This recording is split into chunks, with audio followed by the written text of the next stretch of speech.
Assalamualaikum warahmatullahi wabarakatuh. Halo, perkenalkan nama saya Hani Putriani dari kelas Fisioterapi B dengan NPM 2306225426. Di sini saya akan menjelaskan salah satu contoh penerapan manajemen di bidang fisioterapi.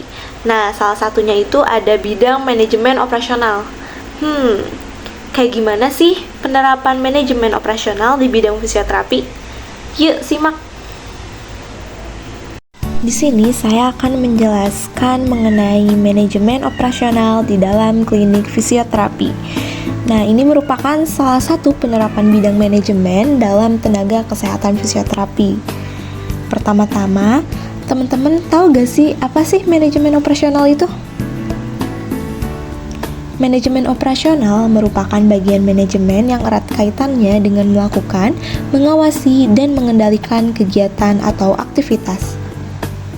Dalam fisioterapi sendiri, manajemen operasional melibatkan berbagai aspek untuk memastikan pelayanan yang efisien dan berkualitas bagi pasien. Penerapan manajemen operasional yang tepat dapat meningkatkan kualitas pelayanan, mengoptimalkan sumber daya, dan meningkatkan profitabilitas klinik. Lalu, manajemen operasional juga memiliki tujuan loh.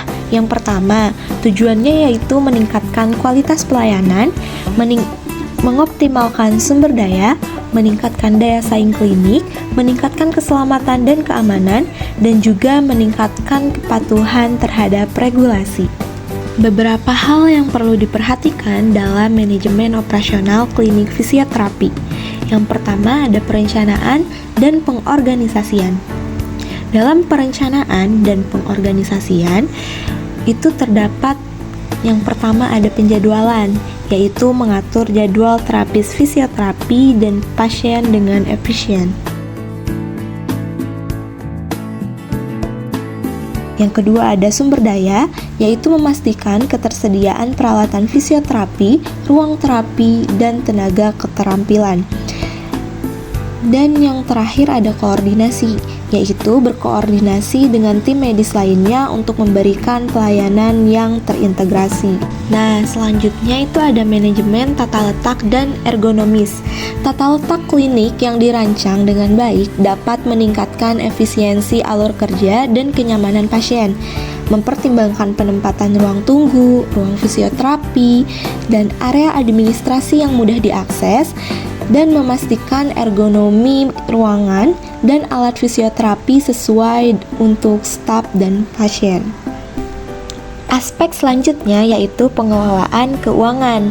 Adapun hal-hal yang perlu dilakukan dalam pengelolaan keuangan adalah yang pertama itu pengeluaran, yaitu mengelola anggaran untuk pembelian peralatan, gaji staf, dan biaya operasional lainnya. Yang kedua yaitu memperhatikan pendapatan, yaitu memastikan sistem penagihan dan pembayaran dari pasien berjalan dengan lancar. Selanjutnya adalah aspek pengawasan kualitas. Aspek pengawasan kualitas ini berdasarkan pada yang pertama adalah standar pelayanan.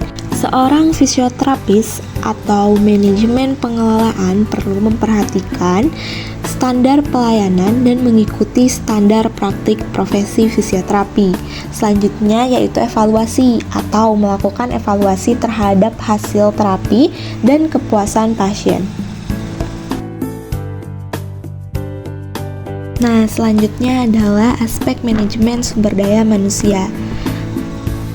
Manajemen operasional juga perlu terlibat dalam proses pengumpulan sumber daya manusia, mulai dari yang pertama yaitu rekrutmen atau memilih terapis fisioterapi yang berkualitas.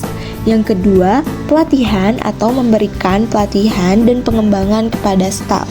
Dan yang terakhir adalah motivasi, yaitu mempertahankan semangat kerja dan motivasi staf. Nah, selanjutnya adalah aspek teknologi dan informasi.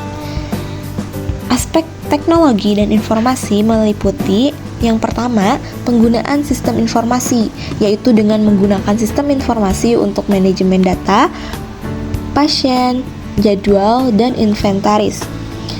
Nah, yang kedua yaitu pemeliharaan peralatan, yaitu dengan memastikan peralatan fisioterapi berfungsi dengan baik. Nah, itu adalah beberapa hal yang merupakan penerapan manajemen operasional di dalam suatu klinik fisioterapi.